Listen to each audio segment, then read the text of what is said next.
Hello and welcome to another episode of Ball Around the Head.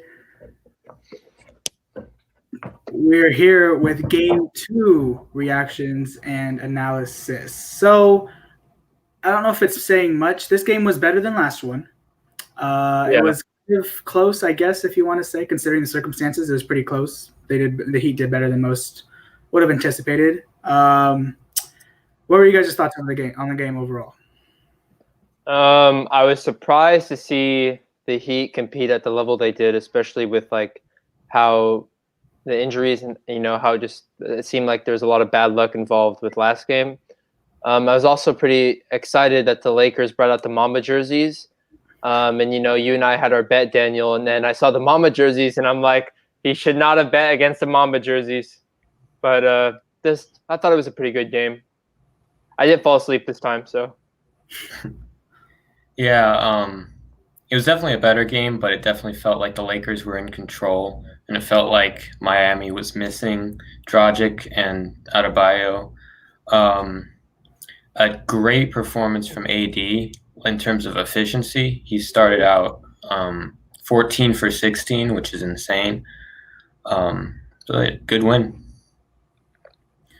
Yeah, so we're going to dig into the Lakers win real quick. And one thing that stood out the most was the Lakers shot an NBA Finals record 47 three-pointers, I believe it was, which is ridiculous. That's Houston Rockets kind of numbers. And to be honest, most of those threes were kind of good looks. They weren't just like chucking up some bad threes. And in a large part, that has to do with Miami's zone defense, which was not good at all today. So, Andrew, how can the Heat stop the Lakers' three-point shooting? Just more effort on defense and just not switching as much. Basically, just play basketball and follow the ball and don't let shooters shoot. Try and limit these open looks, because a lot of the time they would collapse on the person driving, and just LeBron, Rondo, especially this game, even Caruso sometimes would just kick it out to an open shooter, and the Heat look starstruck, like they haven't seen it 47 times already in that game. So there's more effort on defense, like kind of follow the ball and just limit open shots. It's not, I don't know how they didn't understand this last game. I'm not complaining, like Lakers and foe, but come on, Miami Heat, I guess it was a lot closer than last game, though. Ben? Yeah. It could be Miami's strategy to let the Lakers shoot from three. We know they're not a great three-point shooting team. Although they shot a lot this game, they didn't make an insanely high percentage of them. But I'd say, I know the zone's been working for Miami all playoffs, but it just didn't look good today. Like, I'd say get out of it, because we talked about the matchups that the Heat have in terms of Butler on LeBron, and before he went out, Bam Adebayo on AD. You don't get those matchups if you're playing a zone, because all the Lakers have to do is give it to LeBron in the middle, and then he becomes the facilitator. You don't have Jimmy Butler stopping him out beyond the three-point line. So I really don't think the zone is the best for the Heat when they have these favorable matchups that they could be exploiting. Mm-hmm. Yeah, I'm going to put my little nerd hat on here. And when I looked at some of the zone possessions, most of them ended in wide open threes, or Anthony Davis or LeBron James wide open in the paint for a layup. And that's how that's the main reasons why Anthony Davis started off was at 14 of 16 shooting, because most of them were layups, and NBA players tend to make layups. Yeah, they need to go away from that zone. It's just not as sharp with Olynyk down in the middle compared to Adebayo. It's a humongous difference. And for me, Olynyk, as good as he was offensively, the defensive risk was very real during that game. He had no chance on the defensive end against anybody. Sometimes he took some ill-advised threes at the end of the game, which kind of cost the game. Yeah. It was around the 9 to 10 point thing for almost the entire second half. But the Heat definitely had chances. But anyways, I feel like what Ben said, I feel like maybe they were open for a reason. I feel like maybe the Heat are using the numbers, the analytical side, saying, all right, I'd rather have Danny Green shoot the three than have LeBron James drive to the paint or Anthony Davis post up Kelly Olynyk at the thing. And it paid off. Danny Green was 1 of 8 from 3 tonight. Caldwell Pope was 2 of 11 from 3 tonight. And that's kind of the numbers they're relying on. But as Ben said, they shot 47 threes. And even though they didn't hit it as a like really good percentage, they hit it pretty decent. Both teams shot 50%, but since the Lakers made more threes, math, three is greater than 2. So the Lakers score went up a little more. That's my catchphrase. 3 points are better than 2. So I don't know if I have a rule for the Heat to stop the 3-point shooting. As long as Adebayo's out, as long as Olynyk's in the game, they're going to keep on going to the zone because Olynyk is not a good defender. So I can't say go out of the zone because I feel like that's what they're going to constantly do. Myers Leonard actually was pretty good today, and I was kind of surprised he wasn't playing as much as he probably should have over Olynyk. Although Olynyk did give him a boost offensively, I don't know. I feel like Myers Leonard should give him a little more minutes.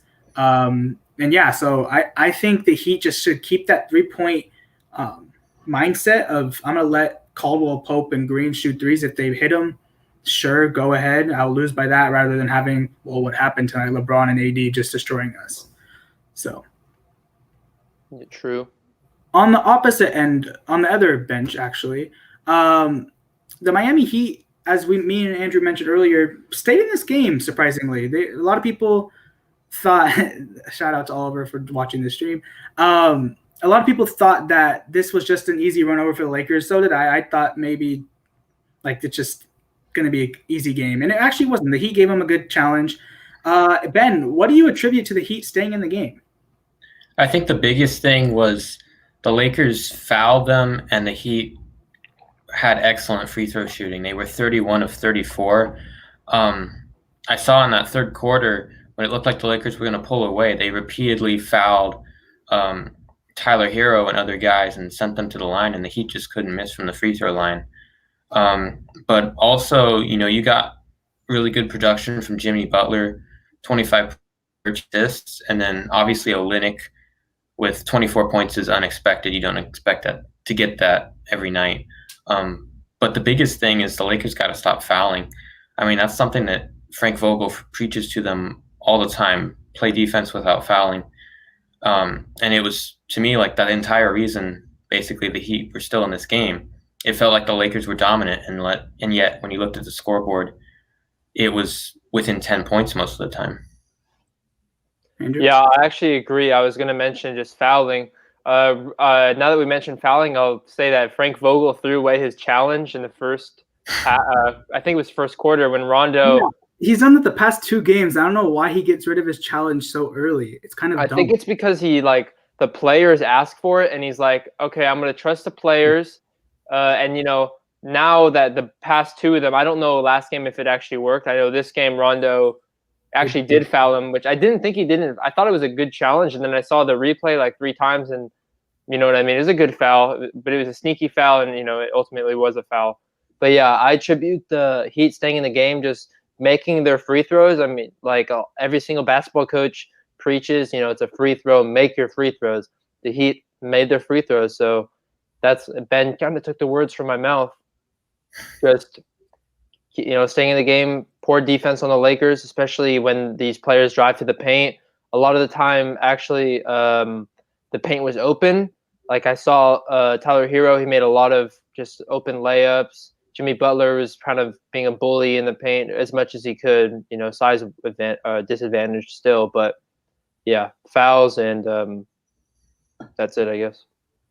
Yeah, I'm going to agree with both of you guys. I feel like the free throw deficit was the main reason. The Heat shot 34 free throws and the Lakers only shot 17. And Ben said they made 31 out of them. And that's a 13-point differential. If you subtract those away, then it's a 20-point blowout, as was last game. Since I got a quick answer there, I want to add something onto the Heat during this. They had so many chances to come back in the game. They had Green and Pope chucking up threes, breaking them. And then on the other end, we have Olynyk chucking up a 3. We have Butler going for a layup and then midair just turning around, throwing the ball away. He did that multiple times, and I'm not quite sure why. We had – what else did we got? Duncan Robinson. In the first half for Duncan Robinson, it felt like – I don't know if this makes sense to you guys – that he was shooting threes because he had to, not because it was open and, that's the good shot to take. Because there was a guy inside the bubble who tweeted that Eric Spoelstra told Robinson to kid version, shoot the ball, please. He was yelling at him to shoot the ball. And that's when Robinson just kept on taking those contested threes. Thankfully, one of those he got fouled by Rondo, and then the rest of them, they're just good contests, and he just bricked them. And I believe he made 2 threes tonight. Tyler Hero actually had a better offensive game.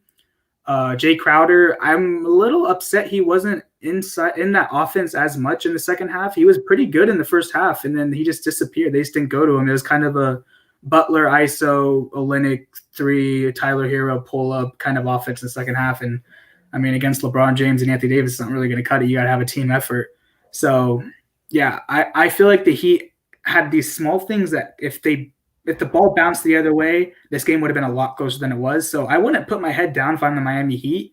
I'd still be very proud of how you play, especially without 2 of your best players. Mm-hmm.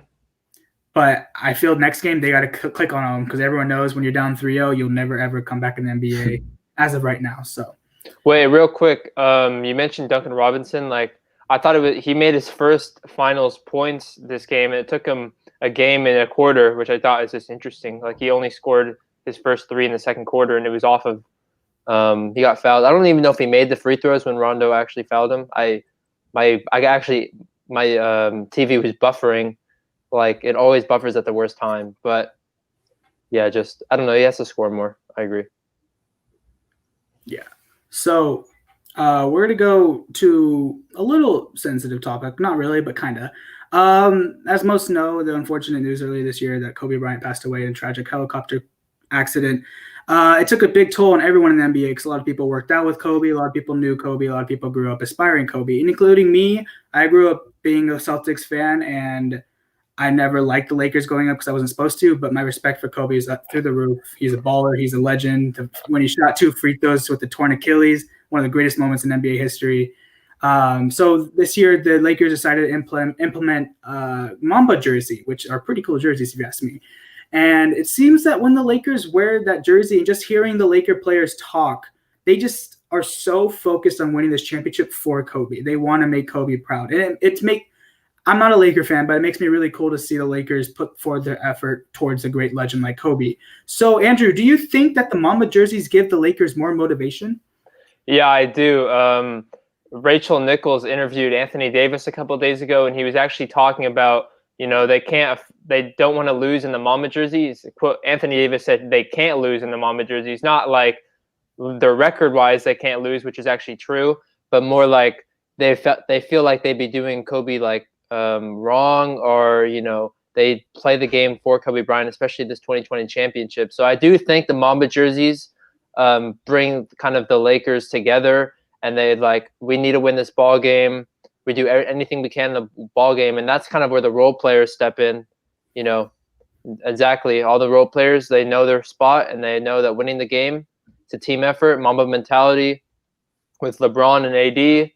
Dominate the game. So I actually do think the Mamba jerseys give the Lakers motivation. And even this finals, I think Kobe Bryant is giving them motivation. So, yeah, that's actually exactly what I was going to say, Elijah. I think it's the Mamba mentality more than the jerseys that's giving them motivation in terms of that's been their message this entire playoffs. They've been saying, we got to win this one for Kobe, the whole time. I think the jerseys definitely give them confidence because, they haven't lost when they're wearing them. It's a reminder right there that that's what they're playing for. And it's really beautiful to see. Kobe inspired a lot of people. And it'd just be really great to see the Lakers get this championship for him.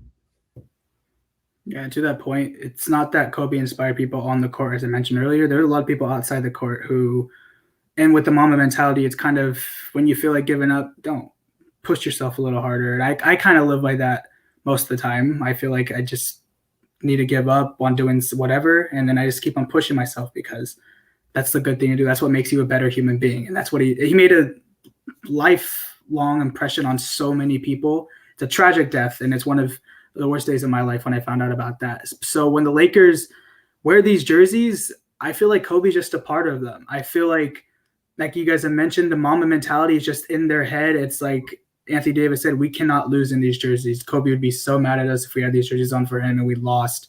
So every time they go out there, they play their hardest, they play their best. Although, I mean, they're NBA players, they should be playing that every night, but it's a different feeling when they have those Mamba jerseys on.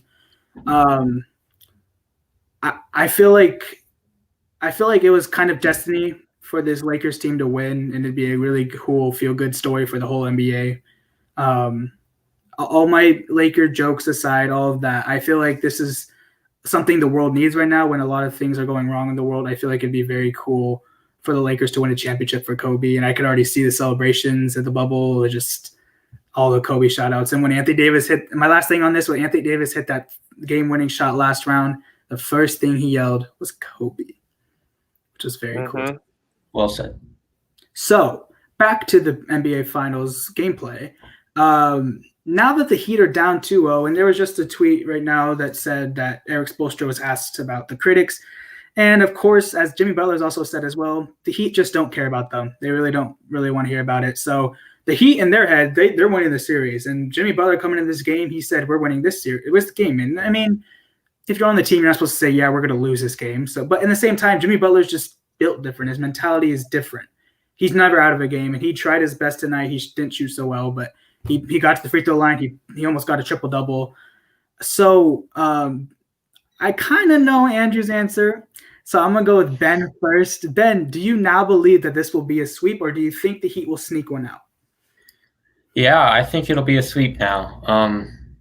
If you're a member of the Miami Heat, you've got to believe in yourself, or else the series is actually over right now. You've got to believe that you're going to win. But, man, those injuries just changed the whole complexion of this series. I mean, 2 of their top 4 guys going out in game 1. The Heat are not going to give up, but I think the Lakers have been through enough, and they have a leader like LeBron James who's going to remind them that they need a sense of urgency like it's game 7 every night, even if they're going to be up 3-0. So I don't think they're going to let up, and they have the better team given these injuries, and they're probably going to sweep. I'm changing my prediction. Andrew.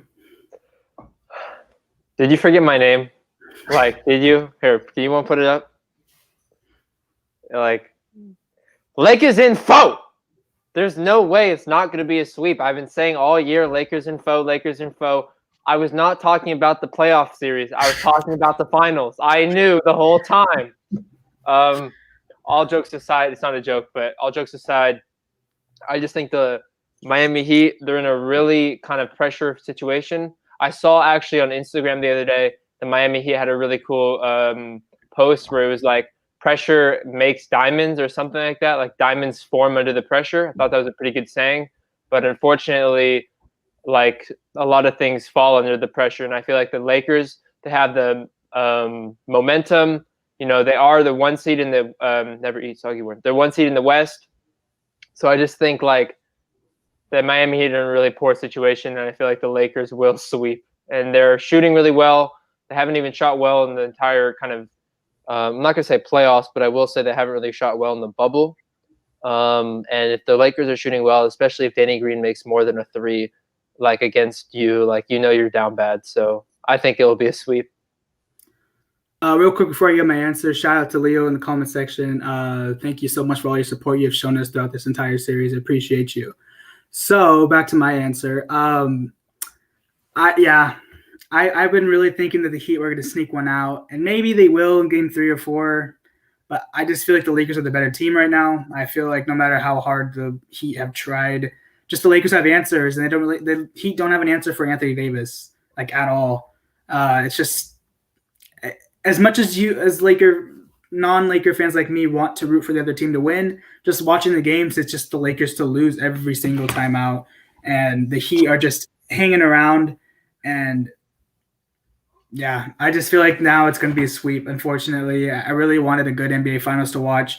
And this is now entering conversations of one of the worst NBA Finals in history. It doesn't feel like an NBA Finals to me. It feels more like a preseason, regular season game.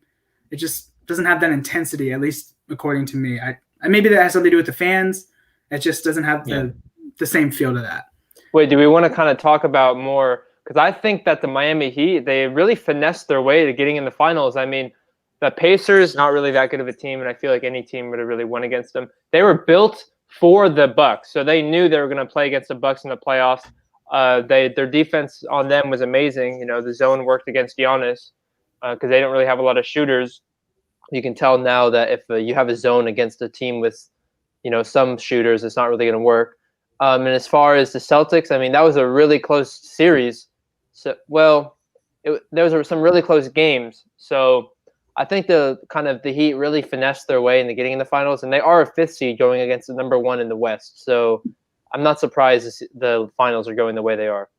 But the thing about the NBA is you got to get hot at the right moment, and the Heat did just that. They got hot in the Celtics series, and it makes me mad as a Celtics fan to see this series. Tyler Hero and Duncan Robinson shooting combined, 3 of 10 from 3-pointers today, when in our series last game they would go 10 of 10 from 3. And that's just what the NBA is. You get them on a good night, and then you get them on a bad night. And unfortunately, the Heat brought their best in the Eastern Conference Finals and then brought their worst in the NBA Finals. But that's just how the NBA is. And one last thing, a part of that Mamba mentality is the phrase "job not finished." Job's not finished, and you know, if you're up 3-0, it's not going to be a celebration. It's going to be job's not finished. So that's why it's going to be a sweep.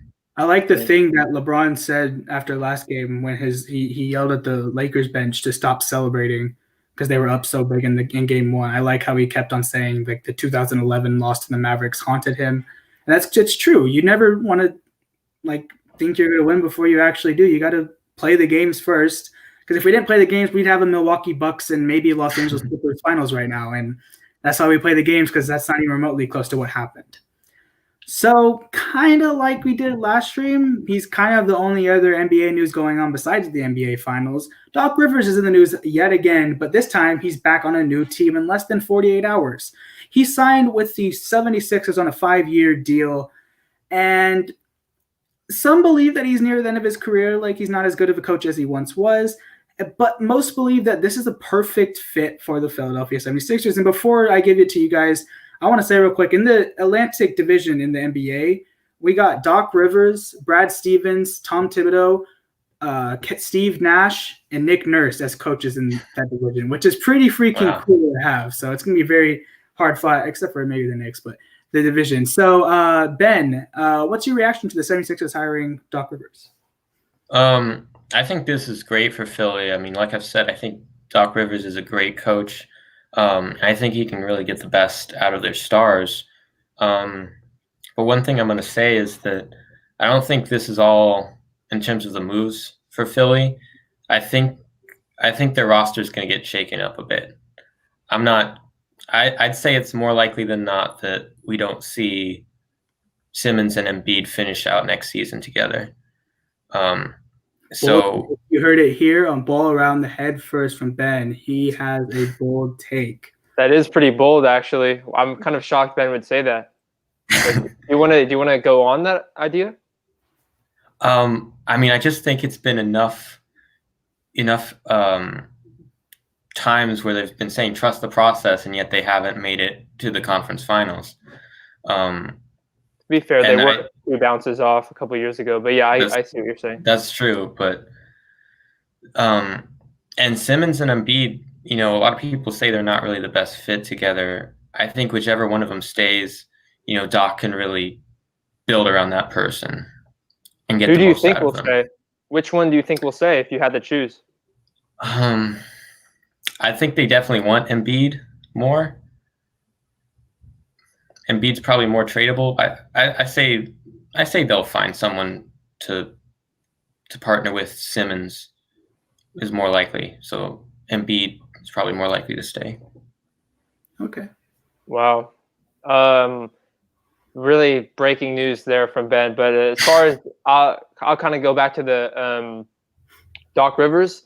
I thought Doc Rivers, I really don't like Doc Rivers, and Daniel just mentioned that he's not as good. People don't think he was as good as a coach as he once was, which I actually will disagree with as far as coaching, because I think as a coach, kind of, in my opinion, no matter what, gets better with age. You know, it's just experience on experience on experience.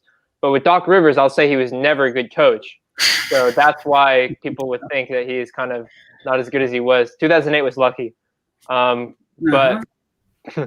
But I think Doc Rivers would be pretty good for the 76ers, especially because Tobias Harris is the Sixers' most paid player. Like, they have him under contract. They chose Tobias Harris over Jimmy Butler, and you can see where Jimmy Butler is this year.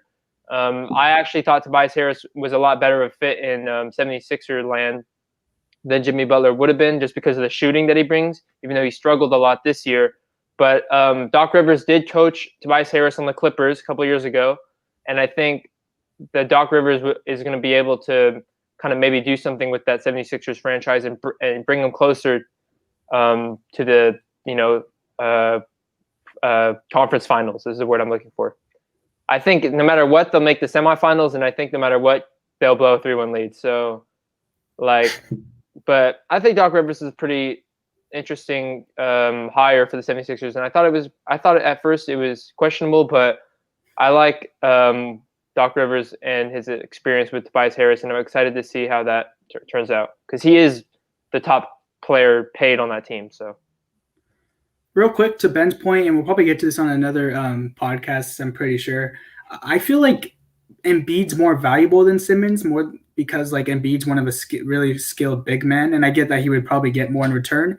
But Simmons is really really replaceable. I mean, his defense maybe not so much, but nowadays you need a point guard who can shoot, and Simmons doesn't want to shoot. And maybe Doc Rivers talks to him and says, "Hey, maybe chuck up occasional three or whatever, and get used to it." Because it sounded like last year Brett Brown was forcing him to do that kind of stuff, which Simmons didn't like being told what to do. And there's a lot of rumors that's why Tobias Harris stayed over Jimmy Butler, because Brett Brown didn't want Jimmy Butler. And a lot of the front office people didn't like Jimmy Butler on the team because he was telling everyone what to do. And maybe that's kind of how the NBA works, because now he's in a perfect situation for him. So I think this is a really good signing for the 76ers. I'm not quite sure he's going to fill out that full 5-year thing. I wouldn't be shocked if he's fired, because, as Ben said, I don't think this process is working. I think that this is maybe, and if they don't make any moves, this is their last run this year. And if it doesn't work, someone's got to go. Simmons, Embiid. Horford's contract was a horrible contract. They're guaranteed they're going to try to trade it this year, which might include a Josh Richardson or Matisse Thybulle in one of those kind of trades. I hate Matisse Thybulle. Sorry, had to get that out there. Interesting. I feel like maybe opening night that I'm with Ben. I don't think we're going to get the same 76ers roster. I feel like they're going to make at least one quote-unquote big trade, maybe involving Al Horford. Most likely, I feel like that's the rumor going around, that Horford's going to be gone because that fit never worked. So I feel like overall this was a good hiring, but I wouldn't be shocked if Rivers doesn't live up to his 5-year deal.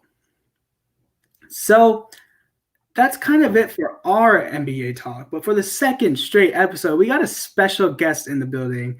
And he's away from all around the head. Oh, yeah. Let me get the ball out. Oh, it's in the back. Say what's up, Eli. What's up, guys? How's it going? What's up, Currently 12 Eli? a.m. So happy to see you on the stream. Happy to see you. Glad to be You've here. been a watcher for a while, so great to have you on. Been loyal. Loyal guy up at 12 a.m. just to talk basketball with us. What a guy. What a guy. Yeah. Better internet in Florida than Oregon. Just I want to throw that out there. But Yeah.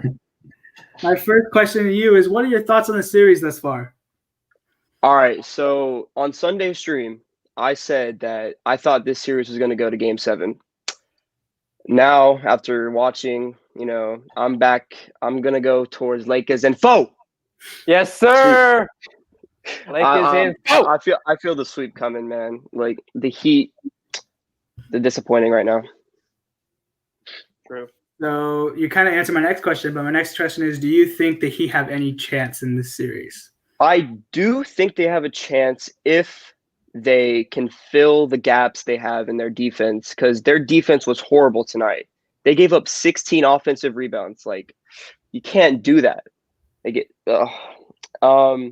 But if they fill out those gaps, I think they could do it, because their offense is pretty solid. Jimmy buckets, getting buckets.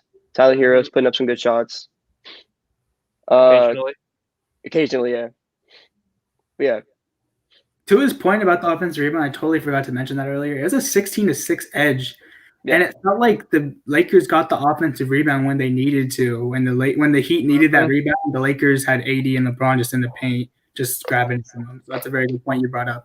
6'10" and 6'9". I mean, AD and LeBron, they demolished the boards and no Bam and Adebayo. So yeah, I'm not really Yeah. surprised. So Eli, what has surprised you most about this series so far? Well, today's game surprised me because I think Kelly Olynyk and Kendrick Nunn, they came through when the team needed it. Even though they didn't get the win, they still put up a lot of points. Kelly Olynyk had 24 points, I think, and Kendrick Nunn had 13 points plus a block on AD. That was that was insane. 6'2", blocking 6'10". It's amazing. That surprised me. Didn't even see And that. he's bigger than 6'10" too. Yeah. Yeah, a lot of these NBA heights are not really real. You know, they actually redid the heights this year. Did you know that? They literally this year went through every player and redid the heights, but they're still so dumb. So my final question for you, Eli, is who do you got winning in Game 3 on Sunday?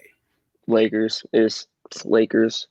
If they can work out their kinks in the defense, maybe Miami, but how they're playing now, Lakers are definitely going to sweep this one.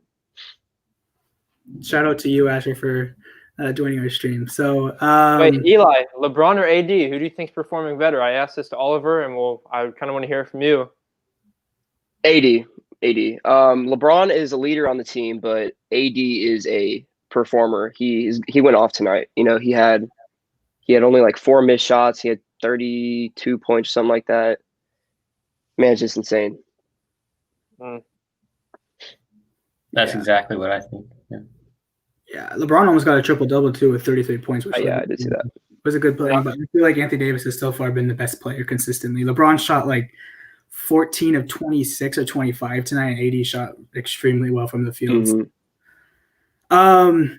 I want to thank you, Eli, for joining us, actually. And if anyone else wants to join the stream, make sure to follow our Instagram page at Ball Around the Head and DM us, and we'll be more than happy to join you. And if you're listening to us on Spotify, do that exact same thing. Go follow us. We're near 100 followers on that, so that's pretty cool. Please subscribe to this channel. We gained 2 subscribers today, and we're 8 away from our 50 goal, which is very doable. We have 2 months to do it by the end of the year. I very believe in us. Shout out to Ben and Andrew for their amazing insight on tonight's game. Make sure to watch Game 3 of the NBA Finals on Sunday at 4:30, I believe. October 4th, because the Lakers are winning in 4. And 4. I want to thank Eli yet again for joining. Thank you guys, whoever commented in the comment section tonight. That's it for me. Please follow our Spotify. Please subscribe. Follow our Instagram. We are gaining momentum on this podcast. Let's go. Yes, sir. Thank you for watching. And let's Thanks, Lakers in everybody. 4.